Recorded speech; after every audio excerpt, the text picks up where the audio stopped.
poppin' thugs? Welcome to the Mrs. Best Reviews channel. I am Mrs. Best, streaming live to you from my bed. I do have a little bit of a headache, so I'm doing the best I can with what I got. But we are here to go over 90 Day Fiance, The Last Resort. This is season 3, episode 5. It was appropriately titled The Last Chance for Honor. Shekinah. Please, can you please shut up and just not come back to TV? Shekinah gets on my very last nerve. She really gets on my last nerve, but I appreciate y'all for being here. I know I am live sooner than I normally am. I have a really bad migraine. I've taken medicine. Give it about an hour. I'll probably be knocked the hell out until tomorrow, but I wanted to get my live done. Before that, I do welcome everybody to the channel.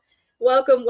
And let's also greet and say thank you to our moderator who is here consistently, American Born. I do appreciate you. It does help a whole bunch. I also hope you guys consider liking the video, sharing the video, subscribing to the channel, however you so choose. I am trying to build my channel. I'm a smaller YouTuber, so every single person that stops by, whether you like, comment, subscribe, or share, you help us. So I appreciate you. Also, feel free to join the chat. We appreciate all viewpoints, even if they are different from my own or those that you see in the chat. Everybody is welcome. AV says that the dogs at him had a great day. I am glad you are happy to be here. I had an okay day. It was not bad. I just, you ever work with like a dull headache? It's not fun. Not fun at all. AV says that they saw Jenny and Sumit again on Instagram begging for money, and Jenny is not doing good and they are worried. Yes, she needs to come back to the States. Jenny needs to leave the country that she's in. Like, India actually has okay healthcare. It's not as bad as, American likes to, teach us that it may be. They actually try to follow the American model for healthcare. However, I think like Europe, the UK, they have like better healthcare. I mean, she's on that side of the world. Take her to Spain. They have the #1 healthcare in the world. Take her there or send her to Switzerland. I've heard they have really good healthcare for disorders such as ALS. So I wish Jenny and Sumit the best. I really do. I watched them on the first season of 90 Day the Other Way.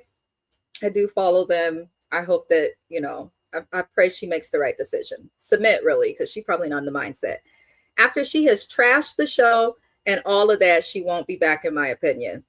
Yes, Shekinah has been on the internet acting a fool, talking too much, doing too much. She said that the show is awful. She has no desire to come back. She says that production sets them up. The worst thing you can do on reality television is trash a place just because you're upset. Like, even jobs. Like, I just changed jobs a month ago. I'm not going to be trashing my old job publicly. Like, it's just certain things you don't do. It's unprofessional. So, may she learn the hard way. I don't think she's for TV. She's highly annoying and not likable. Yes, please support us. Yeah, migraines are not fun. I mean, right now it's like right in here, like temple and eye. I don't know what to do, but I had to take the medication. Sumit said insurance is expensive there. Okay. I believe that. I can believe that. I know we don't have like free healthcare for all Americans here, but you can access it in an affordable way through like Obamacare, aka Cover California, it's called here. There's the federal insurance you can get as well, or you can get it through your job, which is usually pretty affordable depending on where you work. But I really hope Jenny's okay. But I know that disease is really, really difficult to have. I also saw that her and Sarper are separated. I have seen that. And honestly, I'm not surprised that Sarper and Shekinah are separated. Just off the strength, he did not touch her once. Even Guillermo, who cannot stand Cara, even Guillermo has given her a smack on the ass, a kiss on the cheek, the holding of the hand.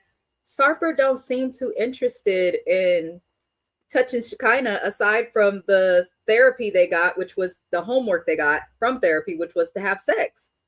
If I'm told by a therapist, I want you to have sex, sure, happily. That's like the one thing I'm sure people will happily do in therapy. But y'all, let us get into this episode because it was a lot, but it wasn't. We leave off with Patrick mentioning divorce because Guillermo's complaining about how Cara make her money. He doesn't like the fact that Cara is selling racy photos on OnlyFans. Now, I don't have an OnlyFans account. I've not looked at her OnlyFans, but I remember when Suki with the good coochie from Love and Hip Hop went on OnlyFans and it broke the internet because all we saw was her throwing up while giving, can I say fellatio on YouTube? Well, I've just done it. While giving head to her dude. So I know you can like put actual like adult content on OnlyFans. I am not a person that really considers like racy photos as adult content because I mean, I grew up on Double XL. We had that. Grew up with the Jet Beauty of the Week.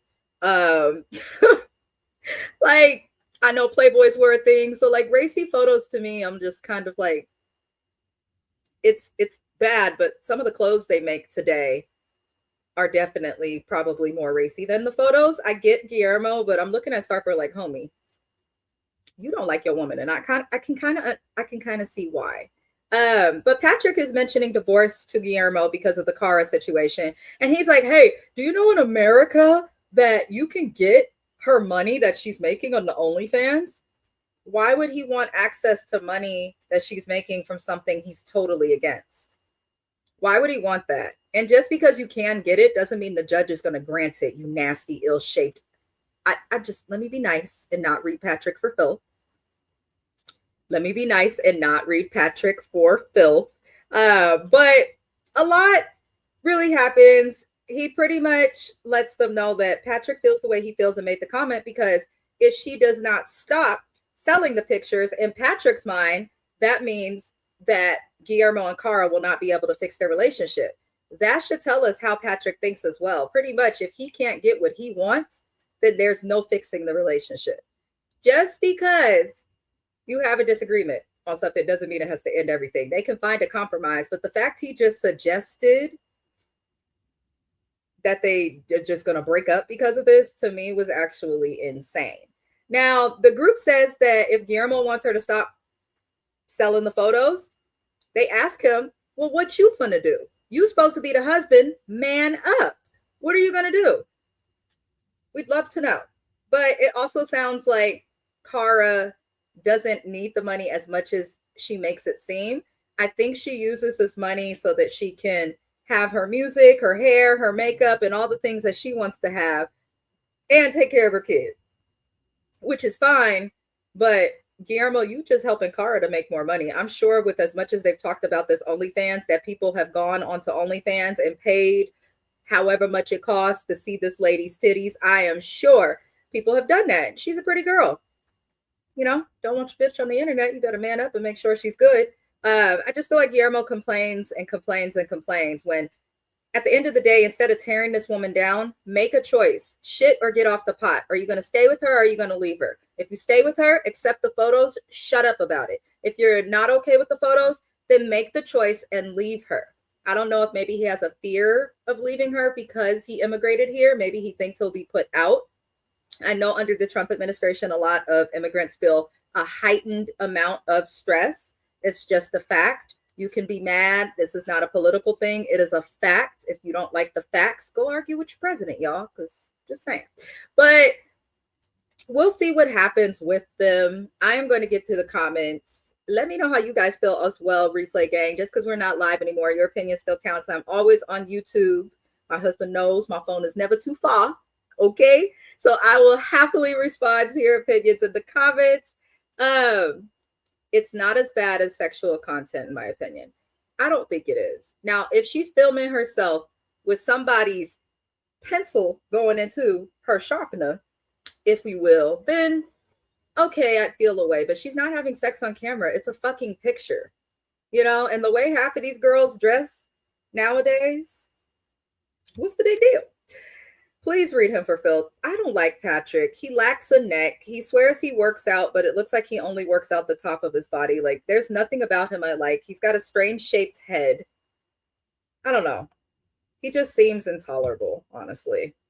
If he could work 2 jobs if need be. My husband has worked at the Tesla factory, done Uber, done things to support me so that I didn't have to go and do OnlyFans like Cara claimed to do. And I also do see both sides too, because just because you're struggling with money doesn't mean you have to go strip, do OnlyFans, do porn. Like, yes, we're women. We can make money off of that, but doesn't always mean that we should. So I also think it shows a little bit of how Cara feels about herself. But what can we do? He is lazy. Most of the men on this season of 90 Day are lazy. I'm noticing Russ is lazy. I think Patrick is lazy. I think Sarper is lazy. Ziad definitely seems lazy. We don't even know what the fuck Ziad does with his day. Most of these couples just seem lazy to me, if I'm being honest. The next thing we see, y'all, is Paola. She shows off some of her wrestling skills. I did learn that she wrestles with like some women's wrestling league that's popular. I can't think of the name of it right now. But I have seen her wrestle before because I do like wrestling. I'm like, oh, I knew she looked familiar. So Paola's showing off some wrestling moves, keeping stuff light, which we can appreciate. And the convo turns back to Cara selling her photos. Sarper explains to Cara, like, even though I wouldn't want my wife to do this, I don't judge you for doing this. And he says that part of the reason he don't judge her for doing it is because he used to be a stripper. I could see it. He does look like the male strippers. Honestly, Sarper's doing all of this to look cool, but men that look like him, I always assume they're part of the LGBTQ. Because why are your eyebrows done and you got wake up on and you've perfectly done all of this? Like, I don't understand it. But Sarper used to be a stripper. He used to throw it, and what was he doing in the show? Reeling it in and things like that. I'm like, okay, Sarper, not surprised, not surprised. But he says that he stopped stripping because his father found out, and his father was embarrassed by it. He said that he is lucky, and he did make a very good point. He said that when he was a stripper, the internet and social media was not a thing. So he worked in the adult industry, and there's really no evidence of it because technology was not where it is today. Understand, like, what you put on the internet is forever. Like, I can delete this video from YouTube all I want, but who knows if someone screen recorded it, or until they clear out their server, someone could hack them and re-put it out. Like, you have to be very careful with what you do with social media. Y'all remember years ago when all the celebrities, we got their nudes because someone hacked into their Apple accounts all over the place? Like, you do have to be careful with what you do. But Sarper, being a stripper as a man, no shade, is not the same as being a stripper as a woman. There's definitely less danger, for one, but it's definitely not the same. But there are times I like Sarper because he does try to like be empathetic to what people go through, and then there are other times that I'm kind of like just don't talk. If that makes sense. American Born says, I used to love wrestling when I was a kid. It was better. Like, wrestling, I was just talking to my husband about this yesterday. Wrestling in the 80s to, I would say, about 2005, solid. After that, terrible. Terrible, terrible, terrible. I actually went to oh Lord, my brain is slipping me. What is the name of that other? AEW. I went to an AEW taped wrestling show that aired on TV, and I was like, this is whack. There was like one or two of them who I was like, you kind of remind me of the Attitude Era or like the 80s, but I was, yeah. Sarper is Bane. He is. He really is. He really, really is. I'm starting to feel like Sarper and Shekinah are not like together, and I feel like they're just acting like they're together for the sake of the show. That's what it's giving. I don't know if anybody else feels that way, but especially knowing today they are not together in real time, I feel like they haven't been together, and the show may have been like their last hoorah. I can't watch it now. It's too staged. It is. Like, there used to be a time where you pretended to hit people and it looked like they were really hit. When I was there, like, if this is the face and this is the person hitting them, they were like this far away from each other, acting like they've hit each other. I'm like, really? But it showed. Shout out to the cameramen out there. They make something not so great wonderful. But yeah, it's clear they did this for the money. But moving forward, Sarper, Shekinah, Cara, Guillermo, Paola, and Russ, they all ride together in a car. And the rest of the other couples were in a different vehicle. They are all going to go out to a bar. Now, if we remember the premiere for this season, they were in the bar, and that's where stuff went straight to hell. Okay. I just don't feel like these people need to go to a bar, especially a bunch of people in fucked up relationships who've been stressed out. Half of them ain't getting none because they're not sleeping with their partners. Like, I just feel like adding alcohol to the mix was a recipe for disaster, but I'm not mad. TLC, give us a show. Give us a show. I just realized too, I have the wrong background up on my screen. So I guess I need to fix that, don't I? Anywho, the group gets to the bar and things were really going okay until Miss Rebecca and her motor mouth got started. When I say I am so sick and tired of Rebecca, like, here's the thing. Rebecca doesn't seem like a bad person. She just seems like one of those white women that's very concerned on like herself. There we go. Now the right background's up there. She just seems like one of those clear women that's like very concerned about herself, making everyone else to be the problem and having a need for justice. Like, she gives that energy and I just want her to shut the fuck up. I don't know how she's going to do it, but I really want Rebecca to be quiet. Everyone's having a good time and a good night. And she gets started because she wants to talk to Sarper about him telling her to shut up when she was inserting herself into the therapy that Sarper was doing for him and his wife. And he told her to shut up because she would not stop talking. This happened episodes ago. This shit happened in what, season 3, episode 1 or 2? We are on episode 5. Why is she bringing this up now? I'm like, you've been around him. Why is now the time that you're suddenly reminded that you're upset he told you to shut up? His wife didn't want to be defended. You were getting in the way of peace happening. Rebecca's one of those people who doesn't argue for resolution. She argues to get one up on you.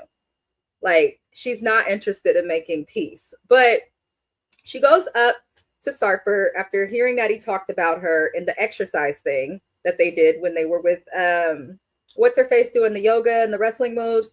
She heard that Sarper was talking about her. He just made a joke, and he made jokes about everybody. That's what he does.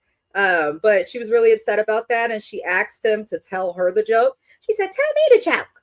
Since it's so funny, say it to my face." I'm like, I strive when I get over 50, you will never hear from me. Say it to my face. I'm too old to care for anybody to say it to my face. Like, isn't that the beauty in aging? You get to a point where you don't have to entertain BS and you don't have to argue with people. So I'm looking at Rebecca like, girl, can you please stop flipping out on people about small things? Now, Sarper was respectful to Rebecca when trying to talk to her. He did respect what she had to say. He explained where he was coming from, and now he only meant it to be a joke. But in my opinion, Rebecca just be on one. That's just how she moves. And, you know, Ziad ends up coming up, which I was happy he did, because Rebecca the whole time, Ziad, you don't defend me. You never stand up for me. I never have anything. There's no honor. It's like, bitch, shut up. What do you say in Titanic? Shut that hole in your face. Please. Be quiet, Rebecca. It's okay to be quiet. Becky girl, shut up. But Ziad comes over and he's like, you had to understand she felt disrespected.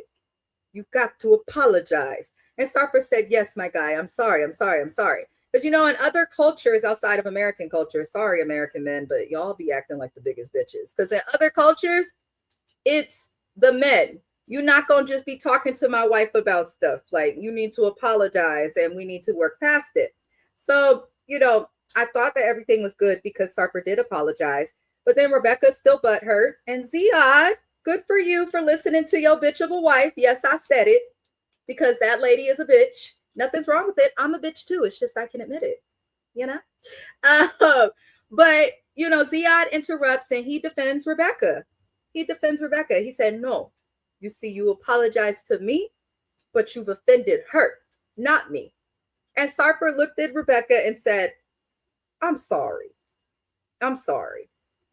Rebecca stood there and did not acknowledge that he was apologizing. It was almost like she's one of those people that needs like 40 apologies, not one. Like she tells you she just wants an apology, but really she wants 1,500 apologies, something written on the sky on a piece of paper with poster boards saying sorry. She wants you to rent a jet, put it in the sky, and have the little jet fuel spell out in the clouds, I'm sorry. And she wants you to get a Goodyear blimp, and that blimp is going to be holding a big ass sign that says, I'm sorry, Rebecca. Like that is what she gives, she wants.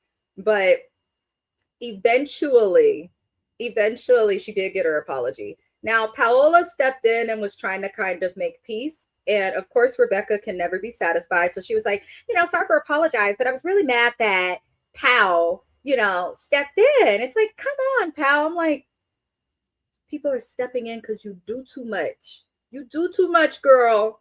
Rebecca, call me. I want to take her out. She needs to have fun. And I don't even like going out. I will drink for Rebecca just to help her get loose because my God, on today. Because she seems like a nice lady. I don't think Rebecca is like this terrible person. I did watch her season. I do remember her. I know she could be a little bit extra, but she don't mean no harm, if that makes sense. If people get where I'm coming from. I think she's just one of those people who hasn't figured out how to process the trauma and the shit that she's been through, and then she puts it on the innocent people. But I really don't think she mean no harm. I just think she's a crazy, deranged Karen a little bit. Not racist Karen, but just Karen in that she's always looking for apologies and accountability, but she ain't never gonna have none herself, if that makes sense. It looks like American Board agrees Ziad stepped up big time. He did it with grace too. He did it with grace. I don't mind Ziad. I don't. I know he met with that little blonde chick, but looking at Rebecca, I don't blame him. And the way she talked, I'd be meeting up with a different bitch every week. And I don't even like bitches. But, I'm happy to see that there was some type of a resolution, but I'm like, Rebecca, just stop complaining, please. Now, we asked Rebecca to stop complaining, but of course she's not going to do that for Mrs. Best or any of us because that would be too easy. Rebecca then moves on to being upset. So the rest of the group is having a good time, partying, getting stuff done. And, the bar that they're at, they had talked about it. I don't know if anyone caught it before they went to the bar. They were like, this is a cool bar. They're known for mixology, which is different from a regular drink. And you can get on the tables and dance and do what you want. It's a pretty open bar. Sarper decides to get up on the tables while Ziad is playing the bongos. And according to Rebecca, she said, Ziad was up there and he's playing the bongos. And I said, that's so cool. I've never seen him play bongo drums. I was enjoying it. He had a moment. And then Sarper jumped up on the bar and started dancing around. I said, did I watch this wrong? I literally rewinded it because I was like, I know this lady, while everyone's having a fun time, is not complaining about Sarper hopping up on the bar, saying that is taking away from Ziad's shine. Now, I feel like this was Rebecca's weird way of trying to like be there for her husband since he stood up for her. But you're upset that this man jumped on top of a bar. When people play drums, Rebecca, bongo drums, African drums, Caribbean drums, you name it, okay? When people play the drums, the biggest compliment you could give a person playing an instrument is to jump around and start dancing. That means you're in the mood, you feel the rhythm, they're doing a good job. Also, Ziad did not look to care. Him and Sarper are like this, it seemed. They were really, really cool with each other. So Ziad did not really seem to care. And I'm just like, I don't understand why she's so mad. So Sarper jumping up on the bar, she said he's a terrible person. He gives her the ick. I said, girl, because he had fun at an event, it's his wife that gives us the ick, not him. But she goes all out to tell Ziad about how she felt his moment was stolen. And Ziad just kind of looked at her because he don't care. He don't care. He was probably just drunk and looking for something to do and played the drums. Like, he did not care. But Rebecca was genuinely making this into something. And I just don't understand it. But she ends up, after all of this, she ends up complaining further. And I can't with Rebecca. I just can't. Every time I think we're getting somewhere, we go backwards. You are correct. She isn't going to stop. She's helped. I can see why she was successful at being a private investigator, because this lady do not quit. She do not give up for nothing in the world. She doesn't. But no shade to the white women out there, because I do have some very good friends who are clear, and I know that not all people are this way, but a lot of them behave like Rebecca, and that's why we be turned off. Like, please, Rebecca, just stop. But Sarper apologized to Rebecca again, and I'm kind of tired of it. But we move away from all of that because everybody is talking, and it seems like things are going to go straight to hell, because now Shekinah is getting involved in the episode. And every time Shekinah speaks, I don't know if you guys have noticed, friction comes. Every time this woman speaks, somebody is arguing, someone is upset, someone's been offended. And sometimes I feel like Shekinah does this intentionally and then tries to play like innocent, because there's no way you don't realize how much of a headache that this person is. Like, there's no reason that people don't realize that. Like, straight to hell. My God. Every time she talks, it's a problem. I want her to put the effort into calling out people on the cast, into fixing her motherfucking lace front. There is no reason for Shekinah to be on TV looking like this with this wig. Regardless of how I feel about her, she's a beautiful woman. I want her to let go of this wig. Or go call Shekinah, one of your friends that look like me, so that we can teach you. We can teach you what it means to pluck a wig, okay? She definitely needs help with that. God help us. She's wearing a wig and she's not wearing it correctly. It's one of those things that's bothering me. You more so see it in the confessional, but I don't feel like Shekinah needed to put on a wig. If y'all get what I'm trying to say, she's a pretty woman, but I'm looking, if I'm like, you're going to assess everybody else and call everybody else out, I'm going to call you out too, because there's some things that you're doing on this show as well that are problematic, genuinely problematic. Now, before we get into the meat and potatoes, as James would call it, shout out to Watch Your Mouth Reviews, Paola mentions to Guillermo, or not to Guillermo, but Paola mentions to Rush. She's like, he's like staring at my titties. Her titties were out. Like, the shirt was basically a bikini top. Like, her titties were out. She just covered her nipples and her areolas. Like, pal, if you put on a shirt like that, girl, I know you wanted somebody to look. Like, please stop. But later on, everybody is having a seat and they're chilling. They calm down a little bit. And Patrick says that he feels like Shekinah hates him. And I'm like, Patrick, you're irritating me because you're making me have to defend Shekinah. I don't think it's that Shekinah hates you. I think it's that the shit that Patrick says is so problematic to women and triggering that any woman, Shekinah or not, would be a little concerned, unless there's a language barrier. Go figure. But he definitely is not likable. And in his mind, he is, but he's not likable. Never liked Patrick's. Now, Sarper explains that Shekinah was upset with the fact that, you know, Patrick was kind of calling the women gold diggers because of the situation and the opinion that people have about Cara and Guillermo. I don't think that it makes Cara a gold digger to expect for her husband to pick up a second job so she doesn't have to pick up her titties and put them on the internet. I genuinely don't think that that makes her a gold digger, especially since she sponsored him to come into this country. So she definitely can't be a gold digger when she provided his life until he could make one of his own here. So I don't understand why Shekinah would feel that way. But Shekinah comes over because she sees the conversation, and Shekinah says to Patrick that he has a poor man mentality. Listen, I was not mad at Shekinah for saying that, because he does. And it's come out recently as it relates to Patrick and Thaisa's divorce that he is in a mountain of debt, which is probably why he asked for full custody and primary custody. And I've heard attorneys say that a lot of people will ask for primary sole physical custody, not wanting it, but so that they can make sure that they're able to get some type of custody. So I can definitely understand that. But I just don't like the way he moves. He does have a poor man mentality because he's so concerned for money. No shade. If you live in Vegas, I don't think that you're rich or making the most money. Unless you're one of the managers in the casino, you work in mental health or substance use or addiction, because there's a lot of gambling addictions and other stuff, or you're a doctor. They have great healthcare out there. I don't expect him to have the most money living in Vegas. I just don't. I mean, look at Paola and Russ. She's a wrestler and he's a fucking engineer and they're living in a trailer. So it's not as cheap as everyone would make it seem, but Patrick especially, I do think he got poor man mentality.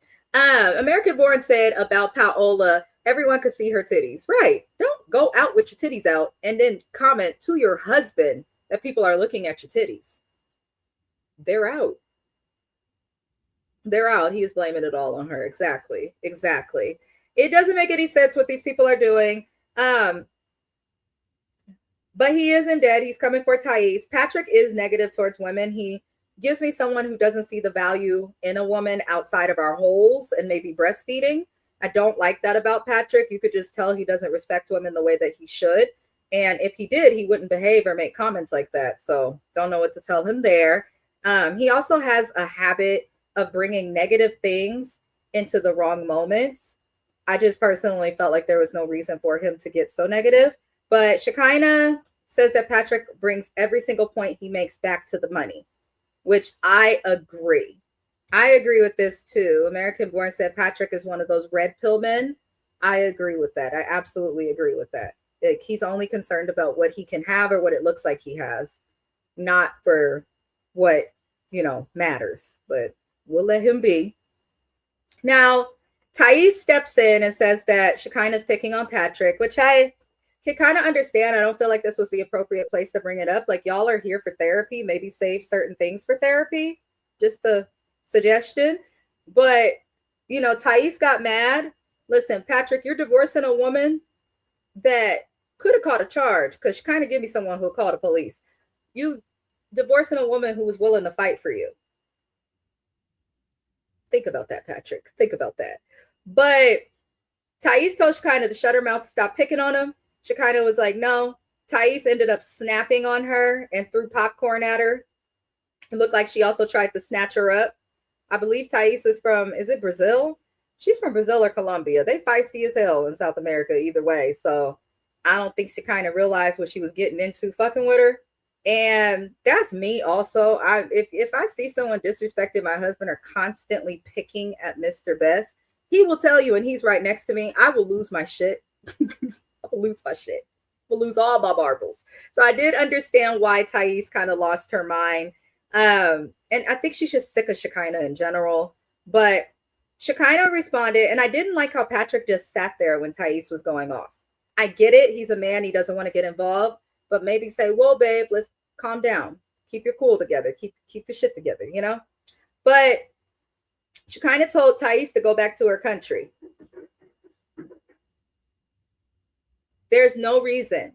There's no reason. I don't care if you white, black, Hispanic, Asian. There's no reason for you to tell someone to go back to their country. There's no reason for them to do that. Now, if Thais was complaining about America, you fucking Americans, you suck. Go back to your country, bitch. You don't have to be here around us. But she didn't do that. She was just telling her, stop picking at my man. And the response, go back to your country, prejudice, biased, racist, not okay, rude. It's not okay. It's just not okay. Let me explain something to you racist people out there on the planet. And this applies to all people, because racism can come in all sorts of shapes, colors, and all of that.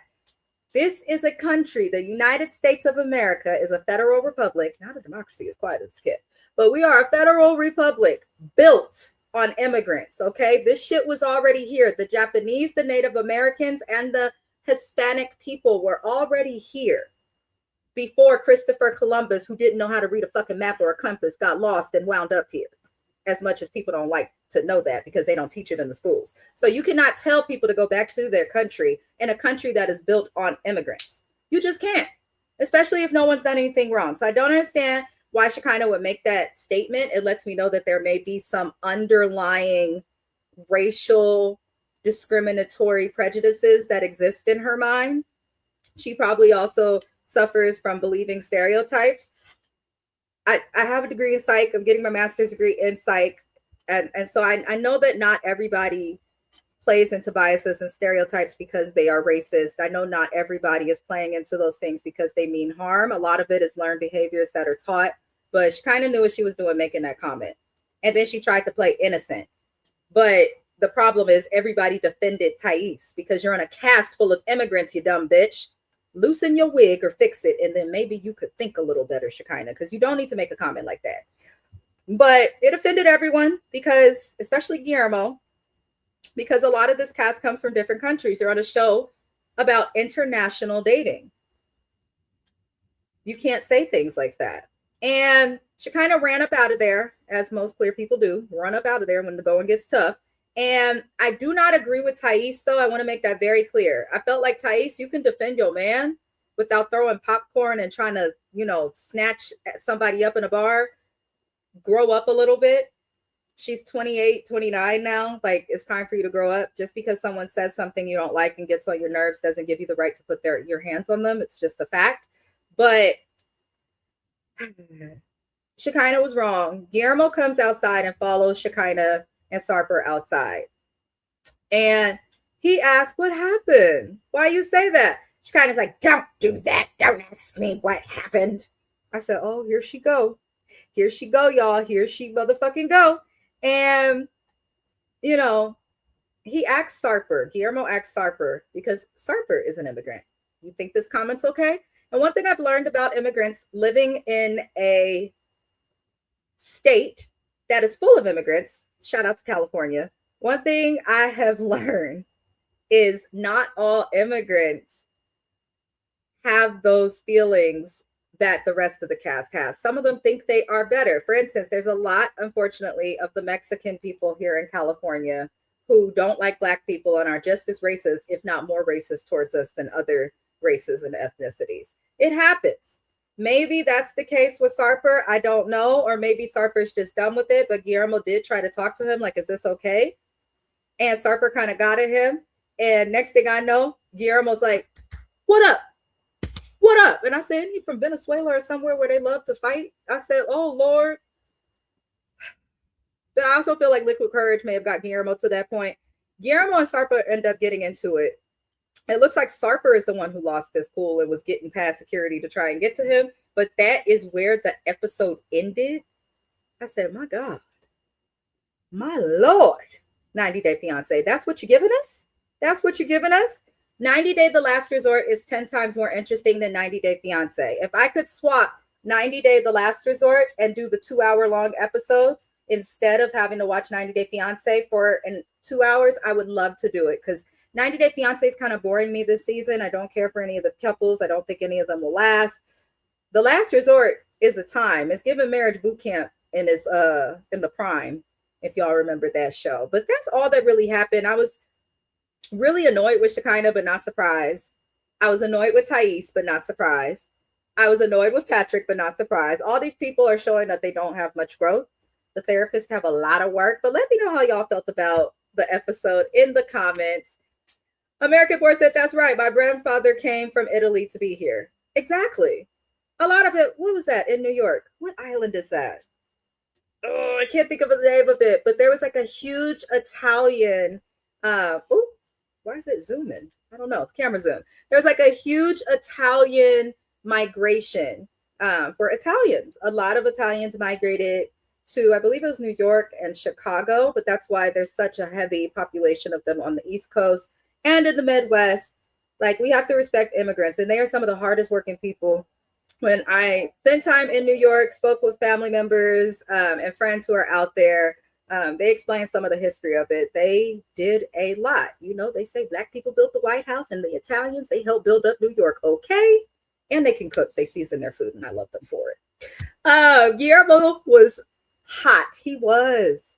It's offensive because especially in the climate of today's world politically, I know that that's something that he probably hears sometimes just in his day-to-day. And I wouldn't expect to hear "Go Back to Your Country" on a show about international dating. So it's unfortunate what was said. Yes, Long Island. I think was it Ellis Island, something like that. One of the islands, but yes.